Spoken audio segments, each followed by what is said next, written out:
What is going on, guys? TEW2013 Maxwell here, and welcome to episode 45 of the TNA TW series.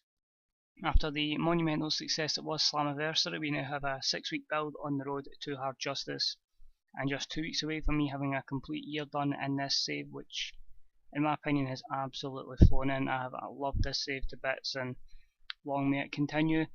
So for this episode, we're going to book it from the DC Armory in Washington DC. That's in the mid-Atlantic region, as we're just trying different regions of America, again getting our popularity up. As it's a 6-week build now, we've started some new storylines. We've got a storyline that's going to be 3D versus the New Blood, which is Team 3D want a title shot, but so do Hawkins and Ryder. So who gets the title shot? So old school v new school, we're going to contest for the #1 contendership. I've still got my Road to be Punk storyline, where obviously we just hate CM Punk. That'll go for this one last pay-per-view, and then that'll be it, and that's an 81B between them, so that's good.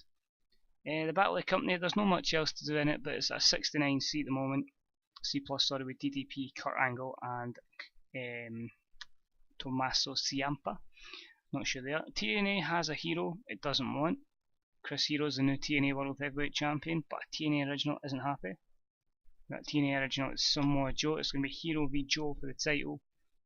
Ultimate Knockout is going to be between the new champion Amazing Kong, Beth Phoenix, Cheerleader Melissa, who's just going to be known as Melissa, and Mickey James. And finally, who is the hungriest wolf? Is it Davey or is it Eddie Edwards? Who wants it more? Big feud between them. We're going to make a storyline and hopefully good ratings between them. So let's kick on with the show and let's see how we do. A debutant in this show. Don't know how it'll work. It's probably going to be a kind of mentor and protege type storyline. We'll see how it goes.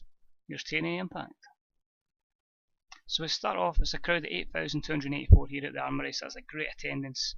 I certainly didn't think it'd be that many, so I'm delighted with that. Boom, boom, boom.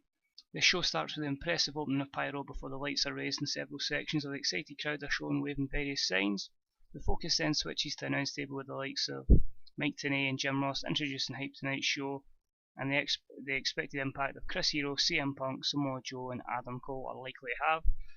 TNA is a hero that doesn't want storyline has advanced for this segment. And we also got 76B, so that's good to know. They're all kind of high main event players, all draws, and the announce team done the job there.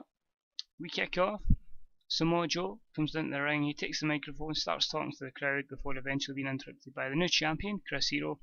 They have a big argument going back and forth on the microphone before agreeing to face each other later on in a singles match. I think Joe's lacking a bit of momentum, so that'll obviously come over time.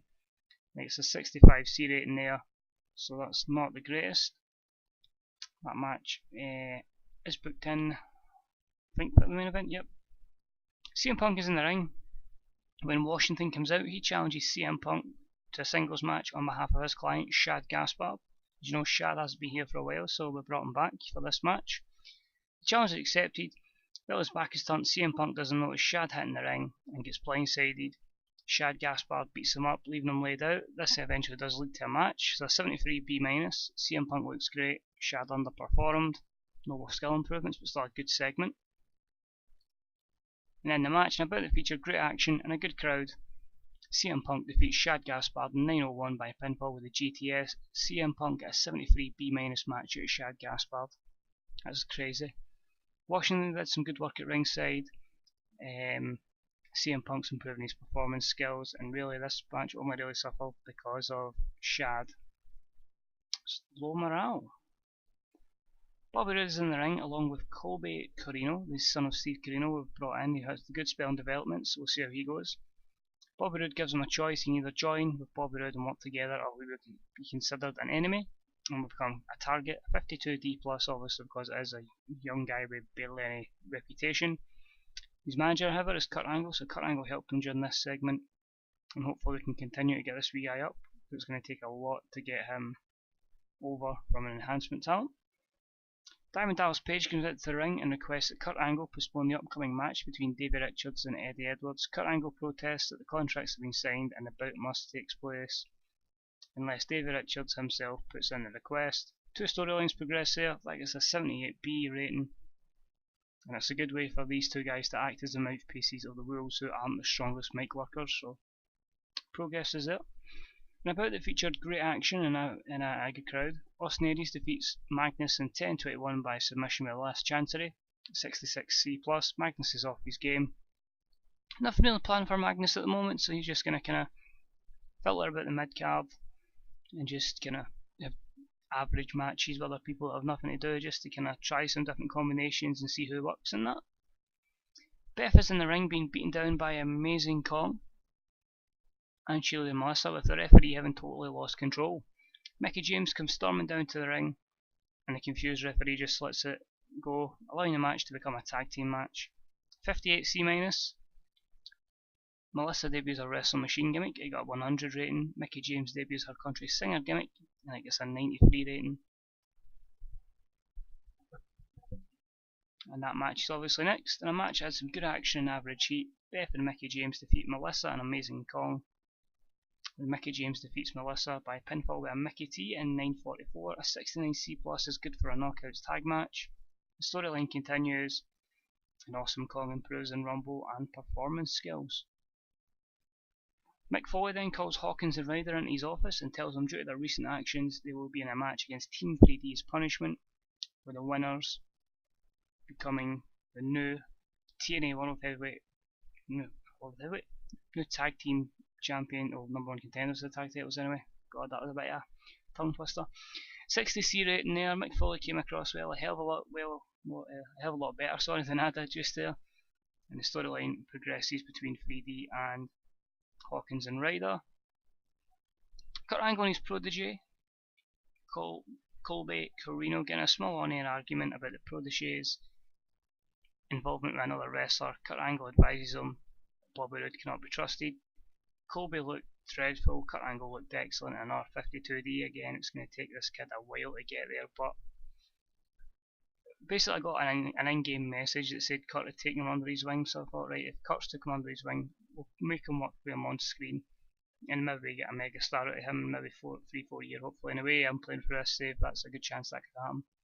So Colby's improving his acting, developing better performance skills is good. He's already at their in-ring talent, so should be alright there. Now match has some good action, average heat. Team 3D drew with Hawkins and Ryder in 13-24 following a double count out. Both teams great chemistry, commentary team great chemistry. Storyline advances and I get a 75B-, with Bully Ray improving technical and performance skills as they would against two really good wrestlers in Hawkins and Ryder. Jeff Ross backstage, and because Matt's away performing another company, he gets attacked 2-on-1 by the Model Citizens, which is a 57C-, and that'll be basically the tag match at Hard Justice. And Harry Smith came across well in that segment, that's good to see from Harry. In a match had some good action and average heat. Bobby Lashley, Rhett Titus and EC3 defeat Adam Cole, Morrison and Tommaso Ciampa in 10-19 when EC3 defeated Ciampa with a headlock driver. 67C+, just to try and get the faces a bit of momentum. Matt Striker's backstage with Samoa Joe talking about his match, only a 51D+. Joe, what is up with you, mate? We really need to try and get Samoa Joe up a good bit because he is struggling. In the main event, the bit that featured great action and average heat, Samoa Joe defeats Chris Hero in 16:52 by countout, putting Joe over. Good match between them. Storyline progresses, a 74B-, and overall this show increased their popularity in 16 regions, so I'm happy with that. 74B-. And let's see how we do with our rating. We obviously had our biggest ever rating last week.